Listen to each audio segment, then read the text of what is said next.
So really a lot of my job is how do I aggregate information and turn it into improvement, whether it's information that I can aggregate and distill down into a usable system that my clients can use, or if I'm just kind of gathering information and sifting through it and applying it myself in my own business.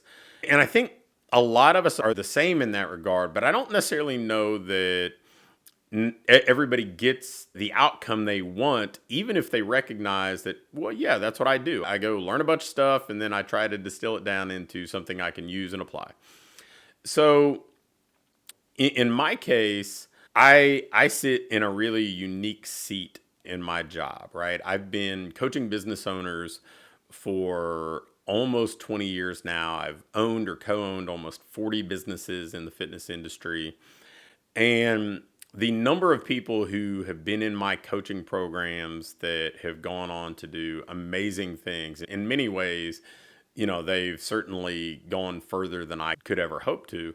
It's staggering. If you look around, I've had people like Eric Cressey and Pete Dupuis, Mike Robertson, Bill Hartman, Luca Hocevar, Vince Gabriel as franchisees back when I had a franchise organization. I've had so many people, top to bottom, that have been in coaching programs or had hired me for consulting, everybody from Perform Better to Precision Nutrition.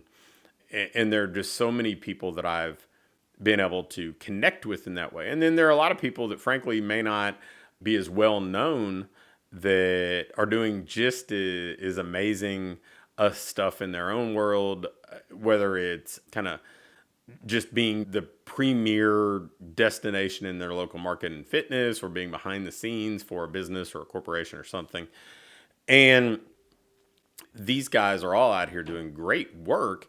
But the challenge, I think, is a lot of times people, they almost make it like one way, right? They say, okay, I'm going to put out information. I'm going to be, it's almost like going to a seminar. Like it's a one-way conversation. Whereas I get so many one-on-one conversations. I've probably had more one-on-one conversations with owners in our industry than anybody over the last 15 or 20 years. And I'm always trying to gather information. And just yesterday, I recorded a podcast with Eric Cressey, and then I talked to another good friend who he has a venture capital fund, an AI, and they're going to raise 9 figures. And so I've got these wonderfully smart people, but I got to talk to people who were solopreneurs and small single site location owners. And frankly, I learned stuff from all of them. Every one of them created kind of a thought train for me, or got me to be curious, or gave me a nugget that I could kind of distill down. And so what I'm trying to do is take that knowledge and transplant it to other places. And in the spot that I sit in, we've got clients all over North America. We've got a few clients in other corners of the world. And I'm trying to just say, okay, well, what's working in Texas? What's working in Washington? What's working in Boston? How do I kind of transplant those ideas to other markets where it may be fresh and new and give somebody a competitive advantage? And that's, frankly, it's a lot of fun. And even in my non-professional life, which feels kind of like my other full-time job in coaching baseball, recently, like motor preferences, it's been a hot topic. So I've gone and said, okay, can I ask these college baseball coaches about it? Can I ask this PhD about it? Can I ask these guys in the private sector? And just start to aggregate information so it's something that's usable and I can share it with players that I coach or coaches that I come in contact with. And for me, that's a lot of fun. But I see 2 stumbling blocks that people run into with this. And I want to help you get past that, right? Because if you're giving me your time and attention and you're here for information, I want to help you use it. The first one is simply humility.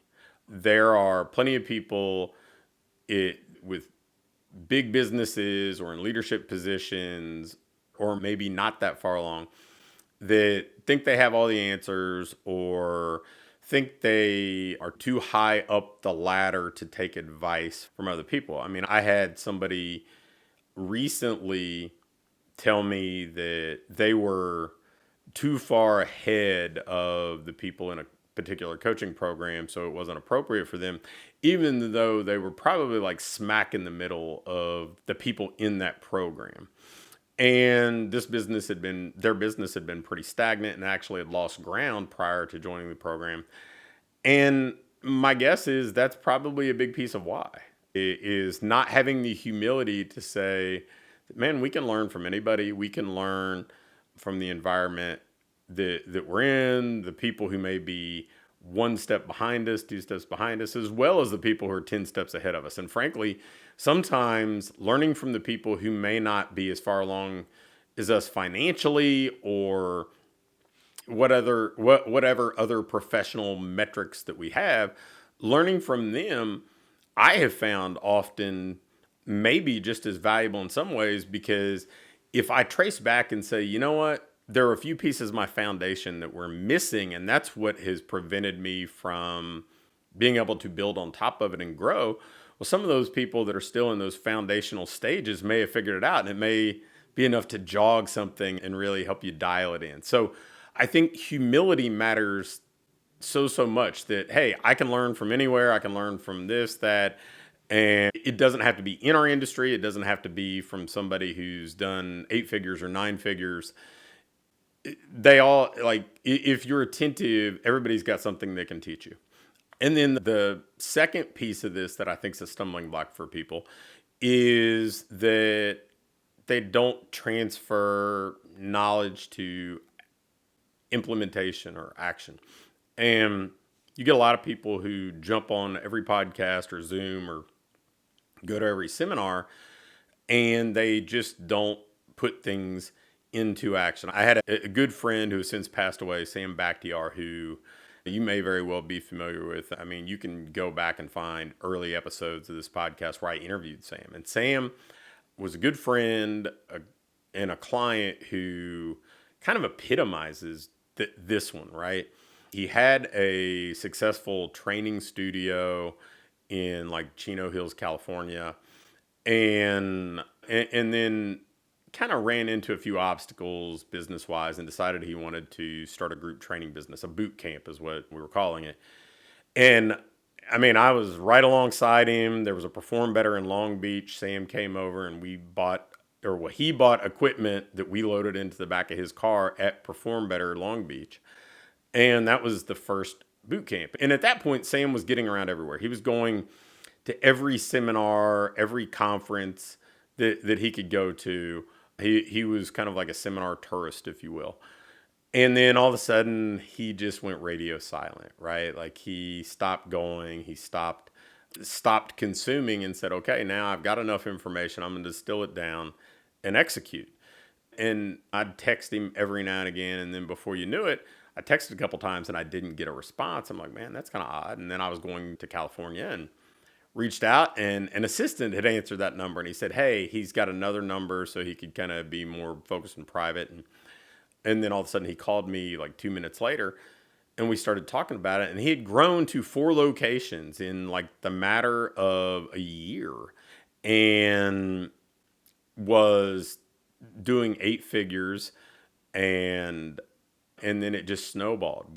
I started working with him as a consultant, and he licensed his program. Heck, his program became the foundation for Gym Launch. His Lose 20 and 6, Alex Hormozy was his apprentice, and Sam let him go kind of run that same challenge with his stuff. And Sam turned his business into a franchise, built a supplement company on top of it, and turned it into a 9-figure enterprise. But the reason I want to tell that story is like, man, there are so many other people that were at those seminars. There's so many other people that consume the podcast and the trainings and the videos that he did, or at least they had access to, and they consumed their own kind of collection of information. There aren't a whole lot of people who went out and put that into practice and kind of said, look, I am just going to execute. My job is to take knowledge and execute. And so if you're not doing that, the ratio of consumption to production probably has to change. You probably need to say, okay, for everything that I consume, I need to go find at least one way to execute it. I don't care if it's this episode of the podcast or the book that you read or the next seminar you go to. Say, I can't move to the next thing till I implement something from this thing. So if you've been stuck, if you've not maybe made the progress you wanted to make, I mean, we operate in a world now where there's more information easily accessible to us than ever before. I mean, I remember having to go to the library to get information. I remember having to hop in the car or do something to travel to seminars to hear people speak. And now it's like everybody's got videos available for free. They've got podcasts available for free. But don't let the access to the information confuse you with actual progress. You actually have to use it. So be humble, implement what you learn, you'll be successful.